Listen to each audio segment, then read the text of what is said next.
অল্প সময়ের মধ্যে খুব দ্রুত কিভাবে মোরগ পোলাও রান্না করবেন তার রেসিপি আজকে শেয়ার করব।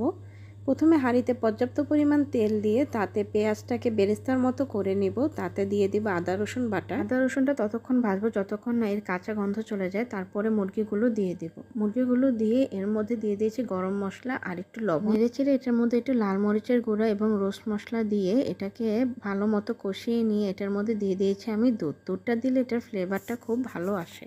তারপর ঢেকে রান্না করব যতক্ষণ না মাংসটা সিদ্ধ হয়ে যায়। এটা একটু সময় নিয়ে অল্প আঁচে রান্না করতে হবে। মাংস সিদ্ধ হয়ে গেলে এর মধ্যে আমি কয়েক টুকরা কাঁচামরিচ ছেড়ে দিয়েছিলাম। মাংসগুলোকে উঠিয়ে একটি পাত্রে রেখে দিব। তারপরে সেই পাত্রে দিয়ে দিব আমি চাল দিয়ে এটাকে ভালো মতো কষিয়ে নিব, ভাজা ভাজা করে নিব। আমি 2 কাপ চালের জন্য 3 কাপ পানি দিয়েছি। তারপর চালটাকে ভালো মতো ফুটিয়ে নিয়ে ঢেকে অল্প আঁচে রান্না করে নিই। চালটা ফুটে উঠলে চুলা বন্ধ করে দিয়ে 1 মিনিট ঢেকে রাখবো। 1 মিনিট পর ঢাকনা তুলে এটার মধ্যে মুরগির মাংসগুলো মিক্স করে দেব এবং তারপর ঢাকনা দিয়ে আবার 1 মিনিটের জন্য ঢেকে রেখে দিব।